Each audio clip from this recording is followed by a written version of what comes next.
자, 우리가 또 이제 하나 보겠습니다. 최근에 네. 조성은 씨가 오마이뉴스와 인터뷰를 한 게 있어요. 네. 그림 나오면은 자, 이 장면인데요. 지난 2월 2일 날 했는데 제목이 그래요. 손준성 핸드폰 안 열릴 건데 네. 검사가 2번 얘기했다. 네. 예. 그러니까 김웅 관련한 조사를 받으러 서울중앙지검에 갔을 네. 때 네. 그런 말을 들었다는 거 아니겠습니까? 네. 네. 그다음에 앞으로 뭐 정치 계속 해야 되지 않겠습니까? 이런 식으로 네. 회유하는 듯한 네. 정치 계속 하셔야죠. 네. 네. 네.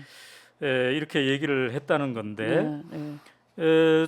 근데 이거를 지금 오마이뉴스에 조성은 씨가 밝혀놓은 거는 네. 그 과정이 다 녹음이 돼 있다는 거예요. 네. 한동안 핸드폰 네. 네. 안 열릴 텐데 네.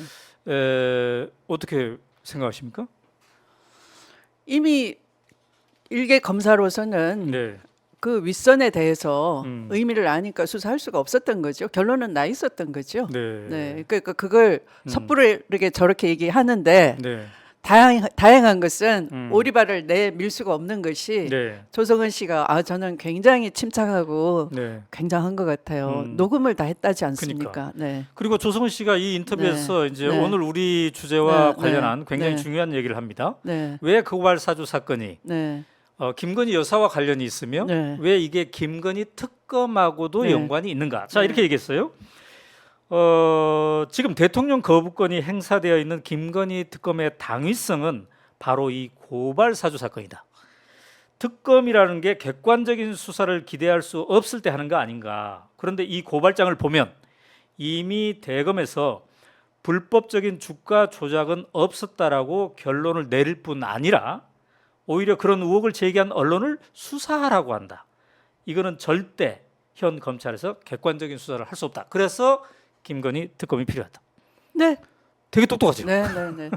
그러니까 맥락을 다 알고 있는 거죠. 네. 네.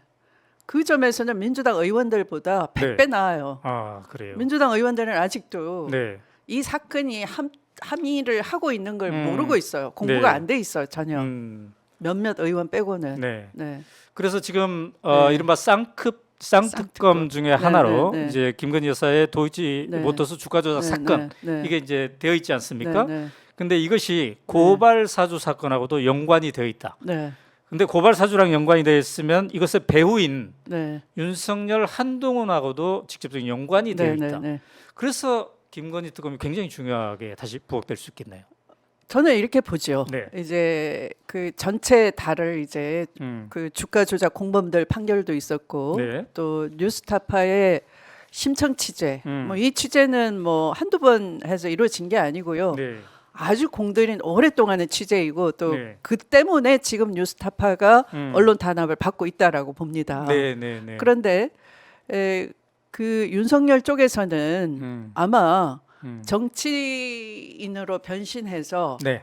큰 꿈을 꾸고 있었는데 가장 큰 장애물이 네. 저는 부인의 주가 조작이라고 판단을 했다라고 봅니다. 네, 네, 네.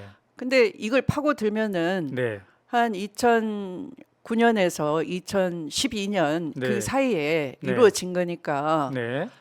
이것은 큰 장애물이고 네. 이것을 뛰어넘기 위해서는 네. 언젠가 이게 문제될 텐데 이걸 준비를 하자. 네.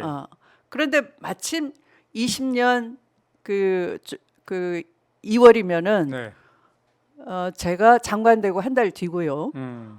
그리고 그 한창 조국 수사가 이제 본격화됐을 네, 그 네. 무렵이잖아요. 네. 그러니까 이 사건, 그러니까 뉴스타파의 주가 조작 보도가 딱 터지니까 네. 그때부터 저는 준비를 해 왔는데 네. 3월 30일 MBC 검언유착 보도가 터지니까 네. 서둘렀던 것 같아요. 그래서 이걸 판을 뒤집자. 네. 그래서 서둘러서 이 수사정보정책관실에서 고발 공작을 획책한 거다. 이렇게 네. 보는 겁니다. 네, 네, 네. 그러니까 이것을 제대로 막을 수만 있었다면 네. 검찰 쿠데타는 안 일어났다라고 보는 거죠. 네. 네. 그러니까 쿠데타라고 하는 것은 네. 이 위임받은 권력이 네. 위임의 취지에서 벗어나서 네. 권한을 초법적 불법적으로 사용하는 것이고 네. 또 주권 재민이 작동하지 않게끔 하는 것을 우리가 쿠데타라고 하는 거예요. 네. 단순히 군부가 물리력을 동원해서 네. 어느 날 정권을 먹었다. 그것만 우리가 쿠데타라고 생각하고 있지만 네. 직접 겪었기 때문에 네. 이 법치를 가장한 검찰 쿠데타는 음. 바로 이와 같이 네. 위임받은 권력이 검찰 권력을 사유화해서 네. 법이 작동하지 않도록 음. 그것을 초법적 불법적으로 이용하면서 네. 주권 재민을 찬탈했으니까 검찰 네. 쿠데타라고 하는 것이고 음. 그것이 이 속에서 계속 자급이 되고 있었다라는 거예요. 네. 네. 그냥 손준성은 그 중에 일개 하수인에 불과한 네. 겁니다. 어떤 단위의 손준성을 시켜서 이걸 하자라는 단위가 네. 움직였다라고 보는 겁니다. 그리고 손준성이 혼자 한 것이 아니에요. 음. 이번 그 1심 판결을 보면 네. 수사정보정책관실에 검사가 손준성까지 포함해서 3명이 있는데 네. 그 3명이 모두 다 역할 분담을 해서 같이 움직였어요. 네. 어떤 사람은 판결을 검색하고 네. 또 어떤 사람은 그 고발장에 첨부될 문건을 꾸미고 이런 식으로 네. 그러면 그것은 단순히 손준성 개인이 한 것이 아니라고 봐야 되죠. 네. 네. 그 기구 자체가 움직였으면 음. 다른 모의 단위가 있었는데 그 네. 모의 단위라는 것은 기획 모의가 바로 그 의심스러운 거죠. 네. 한동훈, 그래요. 권순정, 손준성 같이 있었던 단톡방이 바로 그런 모의가 있었다라고 추리가 가능한 거죠. 네. 그렇기 때문에 한동훈도 핸드폰 비번을 죽을 힘을 다해서 감춘 것이고 네. 네. 또 한동훈이 단순히 채널의 검언유착 수사 방해를 위해서 그렇게 핸드폰 비번을 감춘 것이 아니라 네. 원래부터 뿌리 깊은 이게 최대의 고비일 거다. 네. 이걸 넘어야지만 이 장애물을 넘어야지만 대권 갈 수 있다. 네. 라고 권력 찬탈을 꿈꿨던 그들이 최대 장애물로 본 이것을 돌파하기 위한 네. 것이기 때문에 그래서 감찰방해, 수사방해, 한동훈 네. 수사를 못하게 한 것. 결국은 윤석열 본인의 흠결을 감추기 위한 네. 엄폐를 하기 위한 공작이 그 속에서 이미 있었다. 이렇게 저는 짐작을 하는 거죠. 그래요. 근데 이제 지금 되돌아보면 네. 상당히 간이 컸던 것 같아요. 네, 왜냐하면 네, 당시 시점이 네, 문재인 정권의 검찰총장이잖아요. 네, 네, 근데 이 고발장을 건네는 거는 네. 당시 야당입니다. 미래통합당, 그죠? 그렇죠. 예. 그러니까 문재인 정부의 검찰총장이 네. 당시에 집권 여당이 아니라 야당과 야합을 해서 그래서 쿠데타니까. 뭔가를 네, 네. 하려는 그만큼 이제 간이 컸던 거예요. 쿠데타라는 건 기존의 네. 그 주권 재민에 의해서 선택된 정부를 전복하는 거잖아요. 네. 그러니까 당연히 반대쪽에 있는 당 또 검사로 있다가 정치인으로 변신한 사람. 자, 그러니까 하는, 지금 맡기는 거죠. 네, 우리가 지금 오늘 주목하는 포인트 네, 중에 네. 하나는 단순히 이게 디올백 문제가 아니고 네, 네, 김건희 주가 조작 사건이라는 네, 네. 큰 건이 네, 별도로 있는데 네, 그 큰 건은 네, 또 다른 큰 건인 네. 고발 사주, 네, 즉 네, 윤석열 검찰총장 당시의 네, 총선 개입 사건 네, 네. 이것과 연관이 돼 있다. 그렇죠. 네. 그래서 우리가 다시 한번 네, 윤석열 대통령이 왜 김건희 특검을 거부했을까? 네, 사실 보수 쪽에서도 네. 언론 쪽에서 네, 그러면 총선에 네. 악영향이 있다. 네, 네. 웬만하면 받을 네, 수도 네, 있다. 네. 이렇게 얘기도 조언도 그러니까 하고 하지 않았습니까? 그러면 결혼 전의 네. 분리할 수 있는 잘못이 아니라는 거죠. 네, 네. 특히 네. 그 주가 조작에서 밝혀지지 않는 것이 있어요. 네, 네, 네. 이 도이치모터스가 네. 산업은행으로부터 200억 원 가량의 네. 그 투자를 받아요. 네. 그러면 그것이 그냥 가능하겠느냐? 네, 네, 네. 뭐 때문에 그럴까?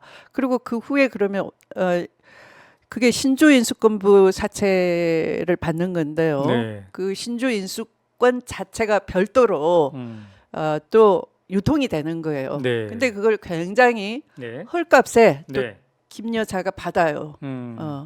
그리고 실제 나중에 제3자한테 처분을 해서 네. 신주인수가 발행이 됐어요. 네. 그러면 신주인수가 저가에 네. 주식 가격을 떨어뜨려서 네. 다시 신주를 발행하고 주식이 올랐으면은 네. 엄청난 이득이 생기는데 음. 그럼 그렇게 된 이득은 누가 봤을까? 이런 게 네. 다 수사 대상인 거예요. 네. 그러니까 특검을 가게 되면은 단순히 디올백이 문제가 아니라 디올백은 김건희 여사의 기존에 패스트트랙으로 통과된 특검을 네. 조금 더 음. 여러 의혹 있는 사건들 하면은 확대될 수가 있고 네. 그러면 주가 조작까지 여태까지 이 고발 사주로 이 주가 조작 수사도 네. 쳐내고 막아냈는데 네. 이제 디올백 사건으로 인해서 국민 여론이 악화돼서 네. 특검을 가게 되면은 네. 회피했던 주가 조작의 뿌리까지 나오게 되는 거고요. 그러면 아까 그 산업은행 신주인수권부 사채 발행으로 인한 이득의 귀속이 어디로 갔느냐까지 네. 갈 수가 있어요. 그렇겠네요. 그러면 이 정권은 넘어가는 거죠. 음. 잘못되는 경우에.